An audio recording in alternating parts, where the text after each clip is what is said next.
இன்னைக்கு வந்துட்டு ஆடி அமாவாசைங்கிறதுனால எங்களுடைய குலதெய்வம் கோயிலுக்கு போயிட்டு வரலான்னு சொல்லிட்டு நானும் என்னோட வீட்டுக்காரரும் கிளம்பியாச்சுங்க. பஸ்ஸில் இன்னைக்கு ஆடி அமாவாசைங்கிறதுனால கூட்டம் இருக்குன்னு நினச்சிட்டு தாங்க போனேங்க. ஆனால் பஸ்ஸில் கூட்டம் இல்லை, பரவாயில்லன்னு நினச்சிட்டு சேலம் பஸ் ஸ்டாண்ட்லாம் பார்த்தீங்கன்னா கொஞ்சம் விரிச்சோடி போய் தான் இருந்துச்சு. எல்லாம் வெளியில் கோயிலுக்கு போயிட்டாங்க போல இருக்குது. சேலத்துலலாம் அவ்வளோ கூட்டம் இல்லை. அதனால பஸ்ஸு ஃப்ரீயாக இருந்ததுனால எங்களுக்கு கொஞ்சம் ஈஸியாக போயிடுச்சு. அப்படியே வாழப்பாடி போய் வாழப்பாடியிலேருந்து பொன்னாவரம்பட்டி போய் இறங்கி கோயிலுக்கு கிளம்பியாச்சுங்க. அங்கே பஸ் ஸ்டாண்டுகளில் இறங்கி கோயிலுக்கு போகிற வழி பார்த்தீங்கன்னா கிட்டத்தட்ட ஒரு 3/4 கிலோமீட்டர் இருக்குங்க. அந்த 3/4 கிலோமீட்டரும் ஆற்றுல தான் போகணும். அதனால தான் நான்லாம் ஒண்டியாக போகிறதா இருந்தால் கொஞ்சம் பயம் ஒருத்தையும் போகிறதுக்கு. அதனாலவே 2 பேரும் போகிற மாதிரி ஆயிரும். ஒரு வழியாக அப்படியே பேசிக்கிட்டு நடந்து கோயிலுக்கு சேர்ந்தாச்சுங்க.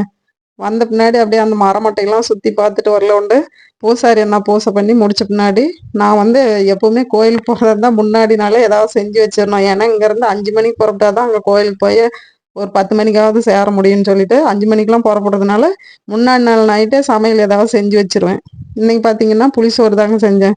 செஞ்சு எடுத்துக்கிட்டு போகிற வழியில் போண்டா வீட்டில் போடுறதுக்கு டைம் இல்லாத காரணத்தினால போகிற வழியிலேயே போண்டா வாங்கிட்டு போய் சாப்பிட்டு திருப்தியாக கிளம்பியாச்சுங்க வீட்டுக்கு.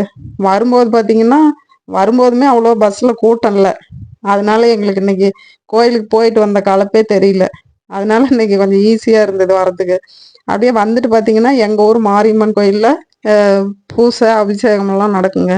அதில் யார் கலந்துக்கணும்னு தோணுதோ அவங்க கலந்துக்கலாம். எப்படின்னு பார்த்தீங்கன்னாக்க அந்த அந்த பூசையில் நம்ம சக்திக்கு எவ்வளோ கொடுக்க முடியுதோ, அது 100ஆக இருந்தாலும் சரி, 50ஆக இருந்தாலும் சரி, 1000 இருந்தாலும் சரி, நம்ம கையில் என்ன இருக்குதோ அதை கொண்டு போய் கொடுத்தா அவங்க சந்தோஷமாக வாங்கிக்குவாங்க. வாங்கிட்டு பார்த்தீங்கன்னாக்கா பூசை பண்ணும்போது நமக்கும் ஒரு தளவு சேர்த்தி போட்டு பூசையில் வச்சு பூசை பண்ணி எடுத்து வச்சிருவாரு பூசாரி அண்ணா. அப்புறம் நம்ம எங்கே வெளியில் போகிறதா இருந்தால் போயிட்டு இங்கே வந்த பின்னாடி நம்ம போய் வாங்கிக்கலாம். அது மாதிரி தாங்க இன்னைக்கு எனக்கும் தழுவை இப்போ எலுமிச்சம்பழம் பழம் எல்லாம் எடுத்து வச்சுருந்தாரு. நாங்களும் எங்கள் குலதெய்வம் கோயிலுக்கு போயிட்டு வந்துட்டு தாங்க வாங்கினோங்க.